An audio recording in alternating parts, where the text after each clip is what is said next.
নতুন নতুন বিষয়ে জ্ঞান অর্জন করার জন্য ওয়ার্ডস টু লিভের ক্লিপস চ্যানেলের সাথেই থাকুন। এখনকার জেনারেশনের খুবই গুরুত্বপূর্ণ একটা প্রশ্ন। এখনকার জেনারেশন প্রেমটাকে কিভাবে দেখছে বা প্রেমকে কি ভাবে আমি জানি না।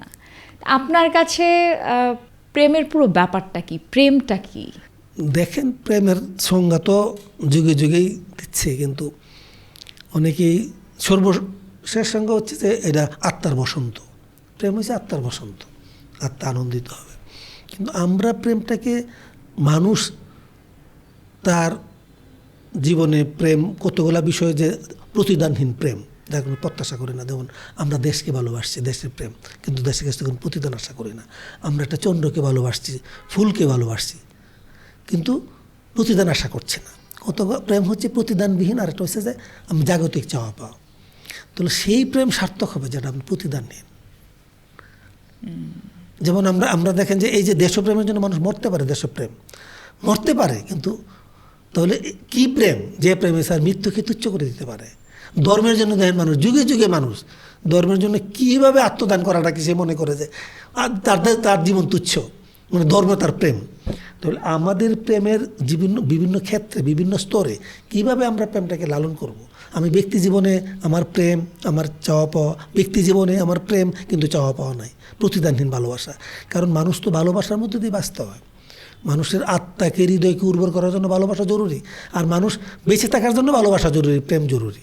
তাহলে আমরা প্রেমটাকে কিভাবে দেখছেন এটা শুধু আপনাকেই ডিসাইড করতে হবে।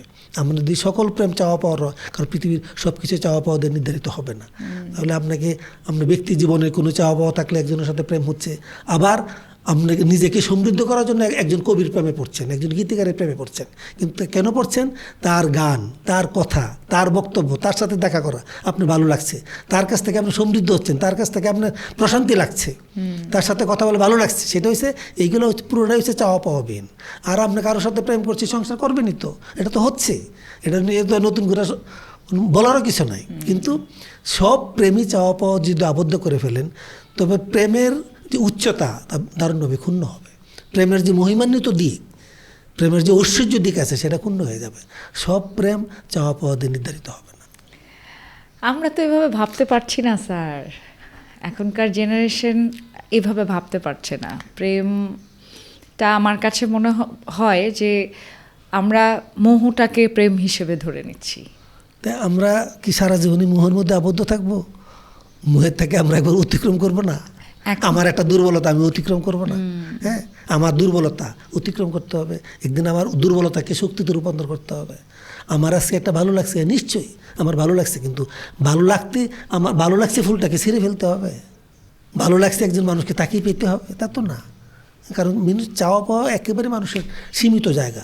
আর আপনার একটা জীবন দেন যে মানুষের কতগুলো দিক দেখেন, যে আপনি এখন বিশ্বের যে কোনো প্রান্তে চলে যেতে পারছেন, আপনার চন্দ্র সূর্য আকাশে চলে যেতে পারছেন। এই যে আপনার যাওয়ার যে একটা গতি, সেটা তো আর শুধুমাত্র সীমাবদ্ধতা দিয়ে জীবনকে তো আটকানো যাবে না। সুতরাং আপনার মানে আত্মার প্রশান্তির জন্য অনেক ভাবনা আপনাকে ঘিরে থাকবে, আত্মার ঐশ্বর্যের জন্য অনেক প্রেম আপনাকে জড়িয়ে থাকবে, কিন্তু সেইগুলাকে এইসব জটিলতা কুটিলতার বাইরে রাখতে হবে। তাহলে জীবনের কিছুটা প্রশান্তি থাকবে। নয়তো আপনি প্রতি মুহূর্তে যদি চাওয়া পাওয়া নিয়ে আবর্তিত হন, তাহলে প্রতি মুহূর্তে জীবন জটিলতা আক্রান্ত হবে। প্রতি মুহূর্তে অশান্তি, অতৃপ্তি আপনাকে ঘিরে থাকবে। তাহলে জীবন যে একটা প্রশান্তিময় জীবন অর্জনই করতে পারবেন না। সুতরাং নিজেকে স্যাক্রিফাইস করা, নিজের একটা অনুভূতিকে নিয়ন্ত্রণ করা, নিজের একটা উপলব্ধিকে আত্মাধীন করে রাখা, যা আমার নিজের মাঝে রাখা, এইগুলা যদি আপনি অভ্যস্ত না হন, নিজেকে যদি প্রতিনিয়ত কোনো চর্চায় নিয়োজিত না রাখেন, নিজেকে যদি বিবেক দ্বারা অনুশাসিত না করেন, তাহলে আপনার জীবনটা খুব বড় ধরনের পেরেশানিতে চলে যাবেন। এতে জীবনের সুখ, ঐশ্বর্য সব কিছু নষ্ট হয়ে যাবে। Subscribe to Words to Live and don't forget to press the bell icon.